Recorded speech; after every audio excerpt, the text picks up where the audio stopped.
بسم الله الرحمن الرحيم. ياسين والقرآن الحكيم إنك لمن المرسلين على صراط مستقيم تنزيل العزيز الرحيم لتنذر قوما ما أنذر آباؤهم فهم غافلون لقد حق القول على أكثرهم فهم لا يؤمنون إنا جعلنا في أعناقهم أغلالا فهي إلى الأذقان فهم مقمحون وجعلنا من بين أيديهم سدا ومن خلفهم سدا فأغشيناهم فهم لا يبصرون وسواء عليهم أنذرتهم أم لم تنذرهم لا يؤمنون إنما تنذر من اتبع الذكر وخشي الرحمن بالغيب فبشره بمغفرة وأجر كريم إنا نحن نحيي الموتى ونكتب ما قدموا وآثارهم وكل شيء أحصيناه في إمام مبين واضرب لهم مثلا أصحاب القرية إذ جاءها المرسلون إذ أرسلنا إليهم اثنين فكذبوا فعززنا بثالث فقالوا إنا إليكم مرسلون قالوا ما أنتم إلا بشر مثلنا وما أنزل الرحمن من شيء إن أنتم إلا تكذبون قالوا ربنا يعلم إنا إليكم لمرسلون وما علينا إلا البلاغ المبين قالوا إنا تطيرنا بكم لئن لم تنتهوا لنرجمنكم وليمسنكم منا عذاب أليم قالوا طائركم معكم أئن ذكرتم بل أنتم قوم مسرفون وجاء من أقصى المدينة رجل يسعى قال يا قوم اتبعوا المرسلين اتبعوا من لا يسألكم أجرا وهم مهتدون وما لي لا أعبد الذي فطرني وإليه ترجعون أأتخذ من دونه آلهة إن يردني الرحمن بضر لا تغني عني شفاعتهم شيئا ولا ينقذون إني إذا لفي ضلال مبين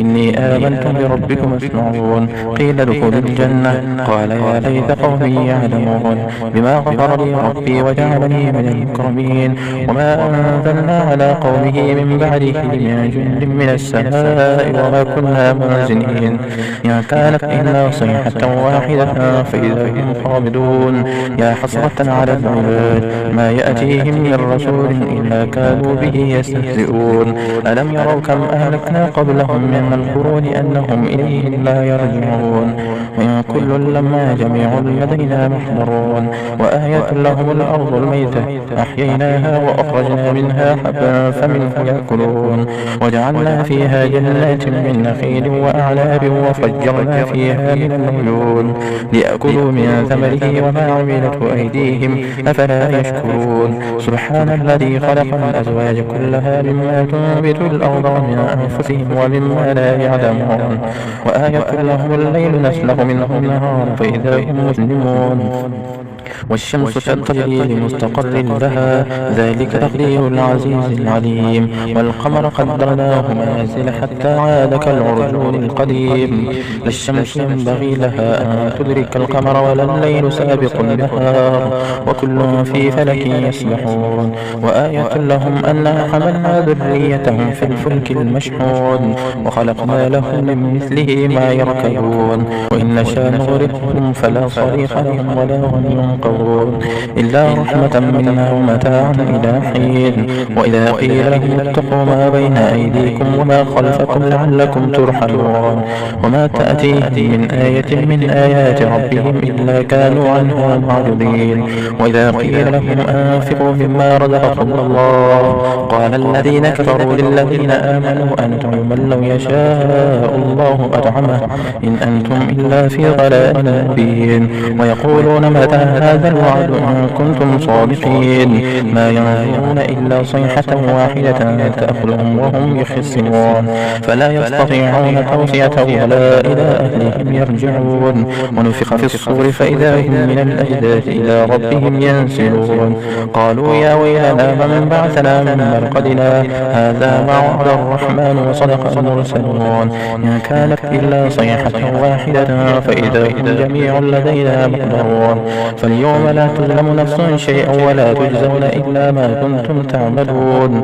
إن أصحاب الجنة اليوم في شغل فاكهون هم وأزواجهم في ظلال على الأرائك متكئون لهم فيها فاكهة ولهم ما يدعون سلام قولا من رب رحيم وامتازوا اليوم أيها المجرمون ألم أعهد إليكم يا بني آدم ألا تعبدوا الشيطان إنه لكم عدو مبين وأن يعبدوني هذا صراط مستقيم ولقد أضل منكم جبلا كثيرا أفلم تكونوا تعقلون هذه جهنم التي كنتم توعدون اصلوها اليوم بما كنتم تكفرون اليوم نختم على أفواههم وتكلمنا أيديهم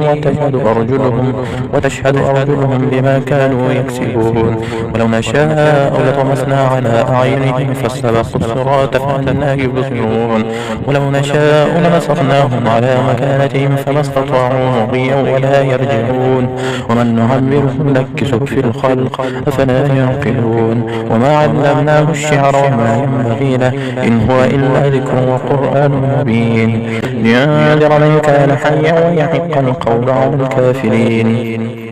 أولم يروا أنا خلقنا لهم مما عملت أيدينا أنعاما فهم لها مالكون وذللناها لهم فمنها ركوبهم ومنها يأكلون ولهم فيها منافع ومشارب أفلا يشكرون واتخذوا من دون الله آلهة لعلهم ينصرون لا يستطيعون نصرهم وهم لهم جند محضرون فلا يحزنك قولهم إنا نعلم ما يسرون وما يعلنون أولم يرى الإنسان أنا خلقناه من نطفة فإذا هو خصيم مبين وضرب لنا مثلا ونسي خلقه قال من يحيي العظام وهي رميم قل يحييها الذي أنشاها أول مرة وهو بكل خلق عليم الذي جعل لكم من الشجر الأخضر نارا فإذا أنتم منه توقدون أوليس الذي خلق السماوات والأرض بقادر على أن يخلق مثلهم بلى وهو الخلاق العليم إنما أمره إذا أراد شيئا أن يقول له كن فيكون فسبحان الذي بيده ملكوت كل شيء وإليه ترجعون صدق الله العظيم.